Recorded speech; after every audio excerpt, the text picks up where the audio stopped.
Good morning students. How are you? Student, today we'll read chapter 2nd, The Cherry Tree. Okay student, let's start. First of all we'll read warm up. Imagine you are a tree. How would you feel when you are nurtured or neglected? अब वो कहता है warm up activity में कि भी अब कल्पना करो कि तुम एक पेड़ हो. तुम्हें अपने अंदर कल्पना करनी है कि तुम पेड़ हो. How would you feel when you are nurtured और neglected?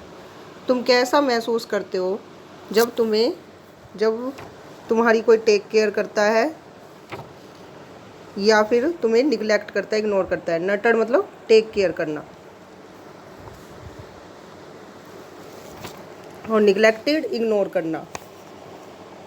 Share your views in class. अपने विचार क्लास में शेयर करो. Okay student, let's read a story about a young boy who grows a cherry tree in his garden. चलो एक story पढ़ते हैं एक यंग बॉय के बारे में जो कि अपने गार्डन में एक चेरी का ट्री ग्रो करता है, पेड़ लगाता है. Okay student, let's start. One day, when Rakesh was 6, he walked home from the Mussoorie बाज़ार eating cherries.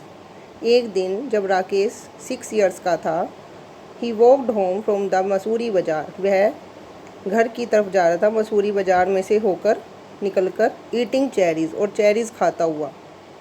They were a little sweet, a little sour, small, bright red cherries. वो जो cherries थी वो उसके बारे में बता रहा है कि वो थोड़ी सी मीठी थी, लिटल स्वीट, अ लिटल सोर, थोड़ी खट्टी थी, स्मॉल छोटी थी, ब्राइट रेड चेरीज़, चमकीले लाल रंग की चेरीज़ थी. Which had come all the way from the Kashmir valley, जो कि कश्मीर की घाटी से आई हुई थी. कश्मीर से थी वो जो चेरी थी, वो जो खा रहा था. Next paragraph. Here in the Himalayan foothills where Rakesh lived. अब वो राकेश के बारे में बता रहा है कि राकेश कहाँ रहता है. राकेश हिमालय पर्वत के नीचे जो छोटी छोटी पहाड़ियाँ हैं उधर रहता है, उस पर रहता है. There were not many fruit trees. और जहाँ वो रहता है वहाँ ज़्यादा फलों के पेड़ नहीं होते. The soil was stony and the dry cold winds stunted the growth of most plants, but on the more sheltered slopes there were forests of oak and deodar. अब वो कहता है कि वहाँ ज़्यादा फ्रूट के पेड़ नहीं होते थे. क्यों नहीं होते थे? द सोइल वॉज स्टोनी, जो वहाँ की मिट्टी थी वो पथरीली थी. And the dry cold winds, तो जो ठंडी हवाएं चलती थी वो क्या कर देती थी, जो ज़्यादातर पौधे होते भी थे तो वो उनकी क्या कर देती थी, स्टंटेड मतलब उसकी पेड़ों की ग्रोथ नहीं होने देती थी. स्टंटेड मतलब छोटा रखना, यानी उस ठंडी हवाओं के कारण जो पेड़ है, स्टंटेड का मतलब है कि वो छोटे रह जाते थे, उनकी हाइट बढ़ नहीं पाती थी. But on the more shelter slopes. अब वो कहता है शेल्टर स्लोप्स मतलब जो कुछ एरिया था जो प्रोटेक्टेड था, यानी जहाँ पर क्या नहीं आती थी. शेल्टर मतलब प्रोटेक्टेड मतलब कोल्ड विंड से प्रोटेक्ट था, वहाँ पर कोल्ड विंड नहीं जा पाती थी. There were forest of oak and deodar. वहाँ पर ओक और देवदार के जंगल थे. जहाँ पर जो शेल्टर्ड स्लोप्स थे, जो कि प्रोटेक्टेड एरिया था, वहाँ पर किस चीज़ के पेड़ थे? ओक और देवदार के. ओके स्टूडेंट्स, नेक्स्ट है Rakesh lived with his grandfather on the outskirts of Mussoorie. अब राकेश वो बता रहा है कि राकेश अपने दादाजी के साथ रहता था मसूरी के बाहरी एरिया में. आउटस्किर्ट्स होता है बाहरी एरिया, बाउंड्री वाला एरिया, यानी एक तो इनसाइड द सिटी होता है और एक outside the city.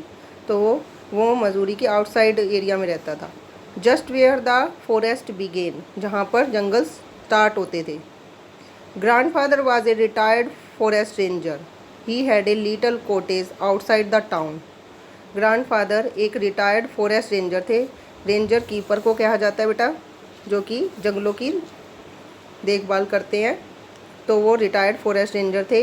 He had a little cottage outside the town, जिनकी टाउन से बाहर एक छोटी सी कॉटेज थी, तो वो वहाँ रहते थे. नेक्स्ट है Rakesh was on his way home from school when he thought bought the cherries.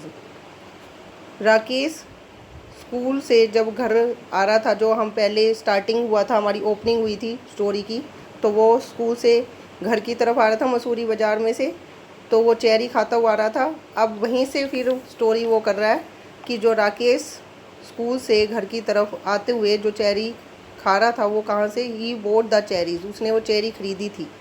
He paid 50 पैसे फॉर द बंच, उसने एक गुच्छे के लिए 50 पैसे अदा किए थे। It took him half an hour to walk home and by the time he reach the cottage there were only 3 cherries left. अब उसको वहाँ अपने घर तक पहुँचने में आधा घंटा लगा। It took him half an hour by the time, और इस समय में ही reach the cottage there were only 3 cherries left, और जब वो अपने कॉटेज तक पहुंचा तो उसके पास 3 चेरीज बाकी रह गई। Have a cherry grandfather, he said as soon as he saw his grandfather in the garden. वो कहता है, वो अब जैसे ही अपने, he said as soon as, जैसे ही उसने दादाजी को गार्डन में काम करते हुए देखा, उसने ग्रैंडफादर को ऑफ़र किया, हैव ए चेरी, क्या आप चेरी लोगे? Grandfather took 1 cherry and Rakesh promptly ate the other 2। Grandfather ने क्या करा कि उसमें से एक चेरी ले ली। Rakesh promptly ate the other 2, और राकेश ने क्या किया, बहुत तेज़ी से दोनों चेरी मुंह में डाल ली, दोनों चेरी खा ली। प्रॉम्प्टली होता है बहुत तेज़ी से। ओके स्टूडेंट्स,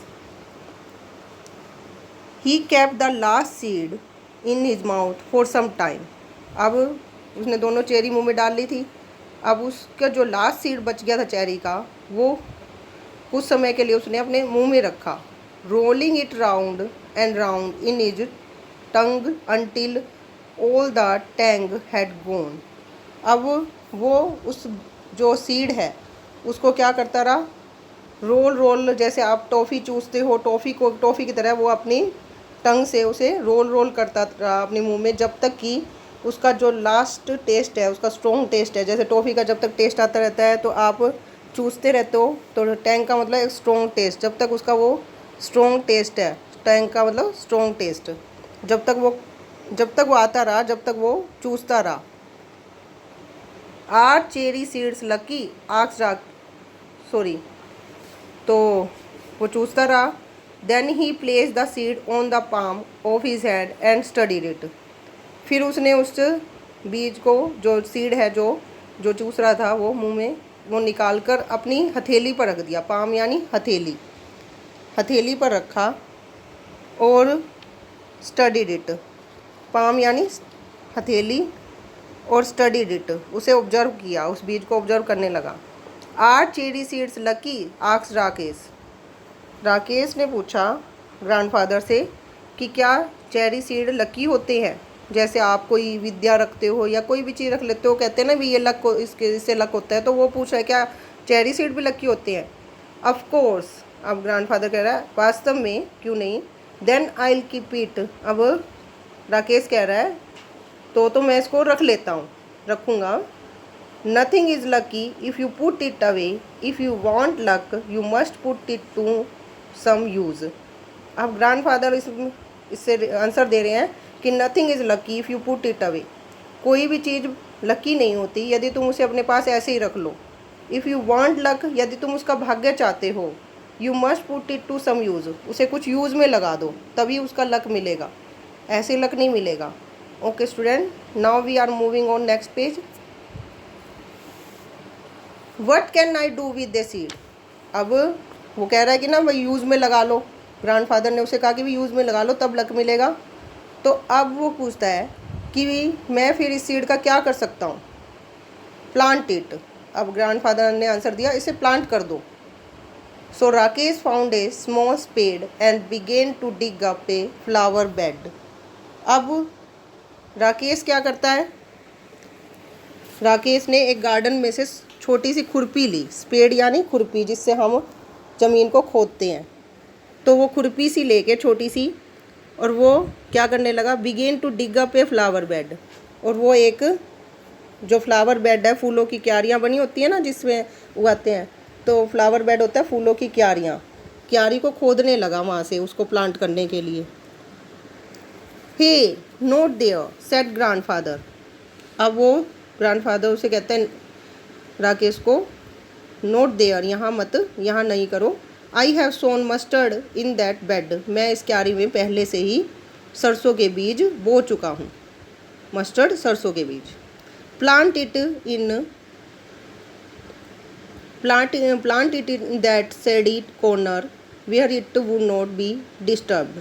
अब वो कहता है कि उस छाया वाले कॉर्नर में, उसको पॉइंट आउट करके बता रहा है कि उस छाया वाले कॉर्नर में से प्लांट कर दो जहाँ पर उसे कोई डिस्टर्ब भी नहीं करेगा, मतलब ये डिस्टर्ब नहीं होगा। Rakesh went to a corner of the garden where the earth was soft and yielding. अब राकेश है उस कॉर्नर में चला जाता है, उस बगीचे के कॉर्नर में, और वहाँ पर जो मिट्टी होती है वो पहले से सॉफ्ट होती है, उसको मतलब खोदने वगैरह की ज़रूरत नहीं है, वो सॉफ्ट है, मुलायम है। यील्डिंग मतलब जिसको ज़्यादा वो नहीं करना पड़ता, सॉफ्ट थी पहले से ही। मतलब जब अब देखा भी होगा आपने, कभी कुछ प्लांट किया होगा तो जो सॉफ्ट मिट्टी है उसमें तो हम ऐसे ही बीज को वो कर देते हैं और वो उसको कवर कर देते हैं, तो ऐसे ही उसको खोदने की ज़रूरत नहीं थी। He didn't have to dig. उसे खोदने की कोई आवश्यकता नहीं थी। He pressed the seed into the soil with his thumb. उसने अपने सीड को अंगूठे की सहायता से मिट्टी में दबा दिया, प्रेस कर दिया। एंड इट वेंट राइट इन। और वह अंदर की तरफ चला गया। Then he had his lunch and ran off to play cricket with his friends and forgot all about the cherry seeds. अब वह फिर लंच के लिए अपना लंच ले लेता है और फिर अपने फ्रेंड्स के साथ खेलने के लिए, क्रिकेट खेलने के लिए दौड़ पड़ता है। And forgot all about the cherry seed. और जो उसने चेरी का सीड प्लांट किया था उसके बारे में भूल जाता है। वैसे ही होते हैं ना बच्चे कि भाई अपना थोड़ा बहुत ऐसे किया और फिर भूल गए। When it was winter in the hills, a cold wind blew down from the snows and went hoo in the deodar trees, and that garden was dry and bare. अब विंटर आ गए थे पहाड़ियों में और ठंडी, a cold wind blow down from the snows, और ठंडी हवाएं चल रही थी और बर्फ़ गिर रही थी। and went hoo in the deodar trees, and the garden was dry and bare. और देवदार के ट्रीज से जो हवाएं होकर गुजरती थी तो हू की साउंड आ रही थी, जैसे उसमें पत्ते हिलते हैं ना और हवाएं चलती है तो उसमें से हू साउंड निकल रही थी। और जो गार्डन है वो क्या हो गया था, ड्राई और बेयर हो गया था, यानी सूखा, बिल्कुल मुरझाया हुआ सा। In the evening grandfather and Rakesh set over A charcoal fire and grandfather told Rakesh stories. Evening के टाइम में ग्रैंडफादर और राकेश सेट ओवर ए चारकोल फायर। ग्रैंडफादर और राकेश कोयले से आग लगाकर वहाँ बैठ जाते हैं। And grandfather told Rakesh stories. और ग्रैंडफादर राकेश को कहानियाँ सुनाते हैं। Stories about people who turned into animals and goats. वो कहानियाँ सुनाते हैं उन लोगों के बारे में जो कि एनिमल्स में चेंज हो गए हैं और भूतों में चेंज हो गए हैं। हु लिव्ड इन ट्रीज, जो कि पेड़ों पे रहते हैं। एंड बीन्स दैट जंप, और जो ऐसे बीन्स की जो कि कूदते हैं।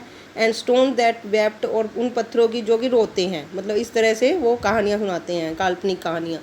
एंड इन टर्न, और उसके बदले में Rakesh would read to him for the newspaper. उसके लिए, उनके लिए क्या पढ़ता है, न्यूज़पेपर पढ़ता है। वो स्टोरी सुनाते हैं और उसके बदले में राकेश उनके लिए न्यूज़पेपर पढ़ता था। ग्रैंडफादर्स आई साइट बींग रैदर वीक। जो ग्रैंडफादर की जो नज़र है वो पहले से कमज़ोर हो गई थी, इसलिए वो राकेश पढ़कर सुनाता था उन्हें। Rakesh found the newspaper very dull. अब राकेश को तो इस एज में तो वैसे ही बच्चों को डर लगता है न्यूज़पेपर पढ़ना, तो उसको भी बोरिंग लगता था बहुत, स्पेशली आफ्टर द स्टोरी। और स्पेशल विशेषकर उन कहानियों के बाद में जो उनको बहुत इंटरेस्टिंग लगती थी, उसके बाद में वो उसको बहुत ही ज़्यादा बोरिंग लगता था काम। But grandfather wanted all the news. परंतु वो ग्रैंडफादर है जो उसके दादाजी है वो सारी न्यूज़ सुनना चाहते थे। Okay student, we'll read further story in next video.